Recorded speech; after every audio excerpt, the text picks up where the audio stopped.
Brought to you by NBC bearing, भारताची पहिली bearing उत्पादक।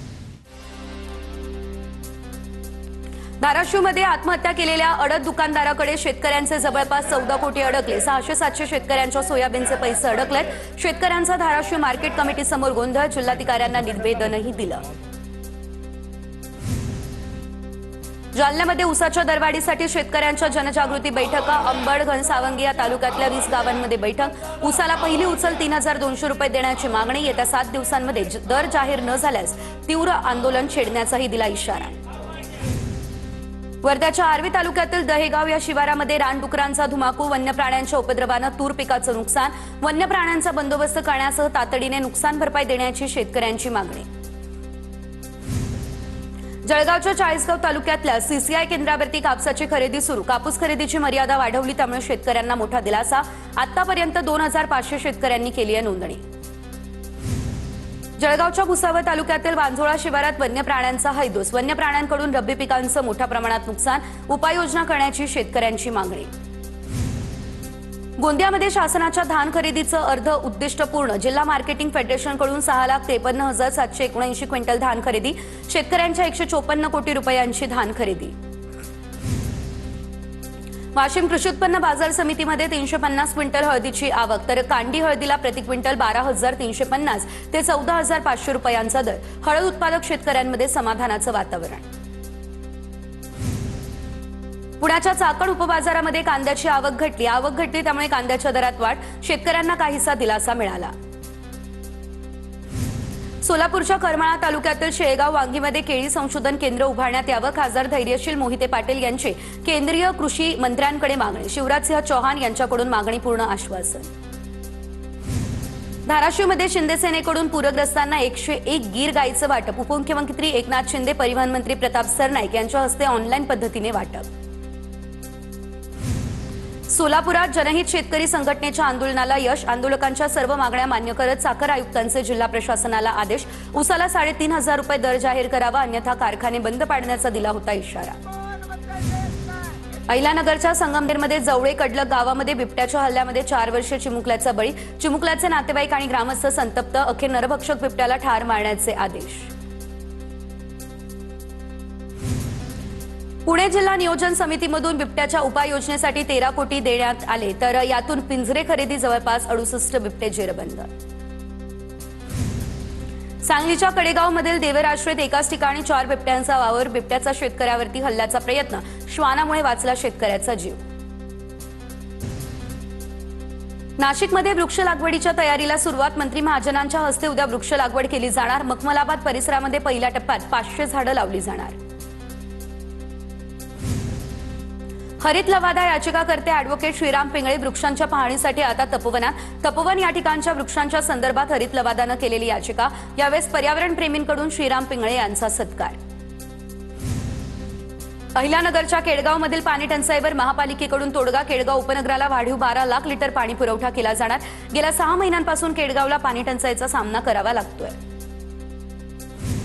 सांगलीच्या जत तालुक्यातील संखमध्ये ग्रामस्थांचं बेमुदत आंदोलन। संख तालुका जाहीर करावा यासाठी विविध मागण्यांसाठी ग्रामस्थ आक्रमक। गेल्या 3 दिवसांपासून उपोषण सुरू।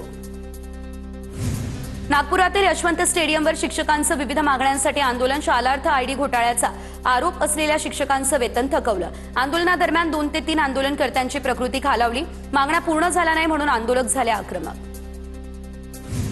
नांदेडमधील माळेगाव यात्रेला 18 डिसेंबर पासून होणार सुरुवात। प्रशासनाकडून माळेगाव या ठिकाणी खंडोबा यात्रेची जय्यत तयारी। आमदार प्रताप पाटील चिखलीकर यांची यात्रेसंदर्भात आढावा बैठक। मुख्यमंत्री देवेंद्र फडणवीस यांच्या हस्ते उद्या महाकाली मातेची प्राणप्रतिष्ठा होणार। सद्गुरू श्री गजानंद माऊली यांचं भाविकांना उपस्थित राहण्याचं आवाहन। खामगाव ते शेगाव मार्गावरती गजानन महाराज उपासना केंद्राची पायवारी। यंदा या पायवारीचं 9वं वर्ष। पायवारीमध्ये 250 पेक्षा जास्त भाविक सहभागी। थेट अमेरिकेतून महिला भाविकांचा पायवारीमध्ये सहभाग। जालन्यात 2 दिवसीय वारकरी संत साहित्य संमेलनाचं उद्घाटन। साहित्य संमेलनानिमित्त 2 दिवस विविध कार्यक्रमांची रेलचेल। वेगवेगळ्या वेशभूषा साकारत संत साहित्य संमेलनामध्ये विद्यार्थ्यांचा सहभाग। रत्नागिरीच्या संगमेश्वरमध्ये राम रावण युद्धाची अनोखी स्पर्धा। दत्तगुरू सेवा मंडळाच्या माध्यमातून स्पर्धेचं आयोजन। 7 मंडळांचा स्पर्धेमध्ये उत्स्फूर्त असा सहभाग। साताऱ्याच्या पुसेगावमधील सेवागिरी महाराजांच्या 78व्या पुण्यस्मरणानिमित्त यात्रेला सुरुवात.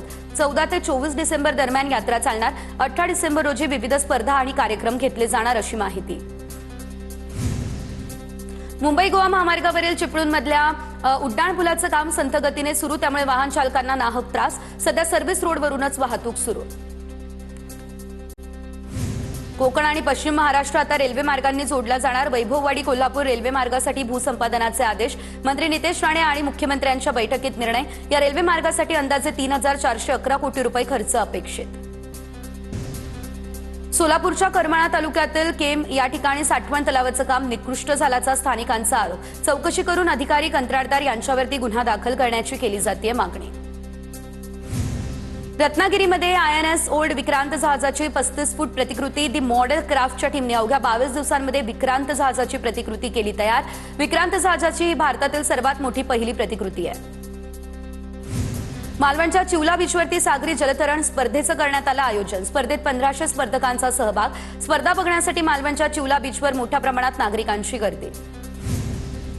भंडाऱ्याच्या निवासी उपजिल्हाधिकारी लीना फलके यांना निलंबित करा. गोसेखुर्द प्रकल्प बाधितांची मागणी. आंदोलनकर्त्यांप्रती आता असंवेदनशील आणि उद्धट वर्तन केल्याचा फलके यांच्यावर आरोप. भोर तालुक्यातल्या नसरापुरातील श्री शिवाजी विद्यालयात शालेय विज्ञान प्रदर्शनाचं आयोजन. या विज्ञान प्रदर्शनात भोर आणि राजगड तालुक्यातील 136 शाळांचा सहभाग. प्रदर्शनाला 6,000 विद्यार्थ्यांनी दिलेली भेट. KDMCमध्ये ऊर्जा संवर्धन सप्ताह 2025 निमित्त सायकल जनजागृती रॅलीचं आयोजन. जनजागृती रॅलीमध्ये 200 सायकलपटूंचा उत्स्फूर्त सहभाग. रॅलीच्या माध्यमातून ऊर्जा बचत, हरित ऊर्जेबाबत जनजागृती करण्यात आली. वाशिममध्ये SMC इंग्लिश स्कूल आणि राष्ट्रीय हरित सेनेच्या वतीने ऊर्जा संवर्धन दिनानिमित्त जनजागृती. या दरम्यान अक्षय ऊर्जा स्रोतांचा वापर, वीज बचत याशिवाय पर्यावरण संरक्षणाचे महत्त्व विद्यार्थ्यांना सांगण्यात आले. जळगावातील डांभुर्णीमध्ये भूजल व्यवस्थापन कार्यशाळेचं देखील आयोजन. गावातील भूजल समस्या, शाश्वत भूजल व्यवस्थापन याबद्दल ग्रामस्थांना मार्गदर्शन. जळगावच्या यावल येथील लोक अदालतीमध्ये 606 प्रकरणाचा निपटारा, तर 1,24,00,000ची वसुली. सोलापूरच्या दमाणी नगरमधील ऐतिहासिक पूल पाडण्यास सुरुवात. 150हून अधिक कामगारांकडून रेल्वे रुळावरील पुलाचं पाडकाम हाती. वर्धा जिल्ह्यातील नवोदयच्या प्रवेश परीक्षेमध्ये 7,744 विद्यार्थ्यांचा सहभाग. परीक्षेकरता 8,088 विद्यार्थ्यांनी केली नोंदणी. परीक्षेसाठी जिल्ह्यातील 23 केंद्रांवर 95.62% विद्यार्थ्यांची उपस्थिती होती. गोंदिया जिल्ह्यातील 9,916 विद्यार्थ्यांनी नवोदय परीक्षा दिली. 41 केंद्रांवर पार पडली परीक्षा. 429 विद्यार्थ्यांची या परीक्षेला मात्र दांडी. मालेगाव या ठिकाणच्या आक्रोश मोर्चा दरम्यान न्यायालयामध्ये गोंधळ घालणाऱ्या तिघांना अटक. 250 लोकांवर छावणी पोलीस ठाण्यात गुन्हा दाखल. डोंगराळे चिमुकली अत्याचार प्रकरणानंतर आक्रोश मोर्चा काढण्यात आलेला. नाशिकच्या सिन्नर या ठिकाणी हॉटेल मॅनेजरला खंडणीसाठी धमकी. हॉटेल व्यवस्थापकाच्या तक्रारीनंतर गुन्हा दाखल. अधिकचा तपास या संदर्भातला सुरू. धाराशिवच्या उमरग्यामध्ये सराफा दुकान फोडून 9 लाखांची चांदी लंपास. घटना CCTVत कैद. शहरातल्या व्यापाऱ्यांकडून पोलिसांकडे गस्त वाढवण्याचीही केली जाते मागणी. भंडाऱ्याच्या तुमसर तालुक्यातील सीतेपार गावाजवळ भीषण अपघात. वाळूने भरलेल्या ट्रकच्या धडकेमध्ये महिलेचा मृत्यू. सिहोरा पोलीस ठाण्यामध्ये गुन्हा दाखल. वाशिमच्या रिसोड तालुक्यामध्ये अवैध वाळू वाहतूक प्रकरणी विशेष भरारी पथकाची स्थापना. तर भरारी पथकाकडून पहाटे 6 वाजता चिंचांबा पेनमध्ये अवैध वाळू वाहतूक करणाऱ्या वाहनांवर कारवाई. कारवाईमध्ये ट्रॅक्टर ट्रॉलीसह वाळूचा मोठा साठा जप्त. Brought to you by NBC bearing, भारताची पहिली बेअरिंग उत्पादक.